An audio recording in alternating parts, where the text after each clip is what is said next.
मैं जानता हूं कि हमारे इंडियन वाइफ्स की सोच ही ऐसी है कि मेरा पति तो मेरा देवता है, लेकिन वही पति अगर आपको मारे पीटे, आपको मरने मारने की धमकियां दे, आपको गंदी गंदी गालियां दे, तो वो पति क्या देवता कहलाने के लायक भी है? लड़कों के साथ कंधे से कंधा मिला के चलने वालों में से है। लेकिन वही लड़की अगर घर पे जाके डर डर के रहे तो इस चीज का भी क्या ही फायदा। अगर कोई आपको गलत और भद्दे शब्दों का प्रयोग कर कर आपको बुलाए, कोई इंसान वेपन दिखाकर भी आपको डराए, कोई आपके साथ हिंसात्मक बिहेवियर शो करे और उसके बाद ये बोले कि आप यही डिजर्व करते हो, तो वो भी डोमेस्टिक वायलेंस की कैटेगरी में ही आता है।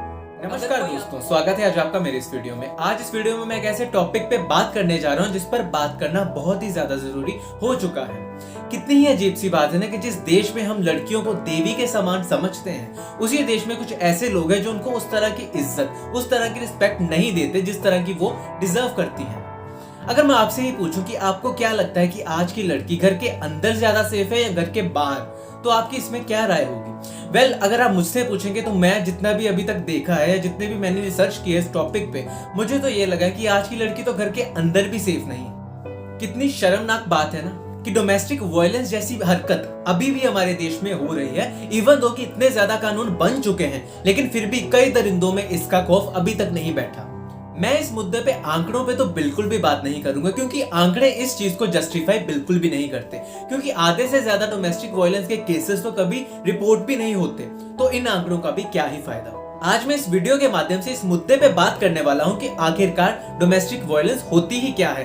हर कोई इसको मारकुटाई के साथ कंपेयर करता है कि उसी को डोमेस्टिक वायलेंस कहा जाता है, लेकिन नहीं, डोमेस्टिक वायलेंस उससे कहीं गुना और ज्यादा तरीकों से भी की जा सकती है, जिसके बारे में इस वीडियो में बताऊंगा। उसके अलावा कि आखिरकार डोमेस्टिक वायलेंस में गलती किन लोगों की ज्यादा है, उसके बारे में चर्चा करेंगे, और उसके अलावा हमें इस चीज को लेकर उसके खिलाफ क्या क्या चीजें करनी चाहिए, इसके बारे में मैं इस वीडियो में बात करूंगा। तो चलिए शुरू करते हैं। तो सबसे पहले बात करते हैं कि आखिर ये डोमेस्टिक वायलेंस है क्या। बहुत सारे लोगों को तो बस यही चीज लगती होगी कि डोमेस्टिक वायलेंस अगर किसी पे हाथ उठा दिए या किसी के साथ मारपीट कर दी तो उस चीज को डोमेस्टिक वायलेंस का नाम दिया जाएगा, लेकिन नहीं, इसके अलावा भी बहुत सारी ऐसी चीजें हैं जिसको डोमेस्टिक वायलेंस का नाम दिया जा सकता है। जैसे कि अगर कोई आपको गलत और भद्दे शब्दों का प्रयोग कर कर आपको बुलाए या आपको उन शब्दों के साथ नीचा दिखाए, मैं ये शब्द बोलना नहीं चाहता अभी, लेकिन आई होप कि आप ये सब समझ गए होंगे, उस चीज को भी डोमेस्टिक वायलेंस कहते हैं। इसके अलावा अगर कोई इंसान वेपन दिखाकर भी आपको डराए तो उस चीज को भी डोमेस्टिक वायलेंस का नाम दिया जा सकता है। अगर कोई आपको घर से बाहर जाने से रोके या आपके फैमिली मेंबर्स या फिर फ्रेंड से मिलने के लिए रोके, उस चीज को भी डोमेस्टिक वायलेंस का नाम दिया जा सकता है। अगर कोई इंसान ड्रिंक करके या फिर ड्रग्स कर आप पर गुस्सा उतारे, उस चीज को भी डोमेस्टिक वायलेंस का नाम दिया जा सकता है। अगर कोई इंसान आपको आपकी मर्जी के बगैर छूना चाहे, उस चीज को भी डोमेस्टिक वायलेंस का नाम दिया जा सकता है। कोई आपके साथ हिंसात्मक बिहेवियर शो करे और उसके बाद ये बोले कि आप यही डिजर्व करते हो, तो वो भी डोमेस्टिक वायलेंस की कैटेगरी में ही आता है। अगर कोई आपको किक मारे या फिर आपको थप्पड़ मारे या किसी भी तरह का वायलेंस आपके या आपके बच्चे के साथ करे, तो उस चीज को भी डोमेस्टिक वायलेंस का नाम दिया जा सकता है। तो ये सब पॉइंट्स है डोमेस्टिक वायलेंस के अंडर, जिन पर हमें ध्यान देने की बहुत ज्यादा जरूरत है और इनके खिलाफ कड़े से कड़े कदम उठाए जा सकते हैं। ये मैं दोनों के लिए कह रहा हूँ, हस्बैंड के लिए भी और वाइफ के लिए भी, कि ये दोनों चीजें दोनों के लिए एप्लीकेबल होती हैं। अब बात करते हैं कि जो लड़कियों के साथ डोमेस्टिक वायलेंस होता है, उसमें आखिरकार गलती किसकी है?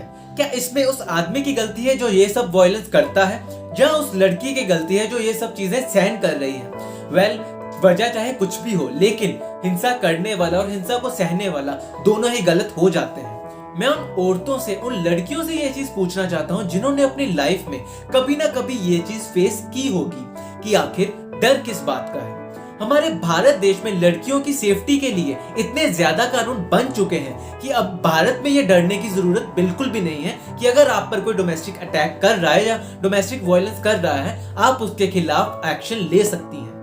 लेकिन शायद मुझे ऐसा लगता है कि लोगों को इसके बारे में प्रॉपर नॉलेज नहीं है और वो अभी तक ये सब चीजें सहन कर रही हैं। आखिर कब तक सहन करोगी?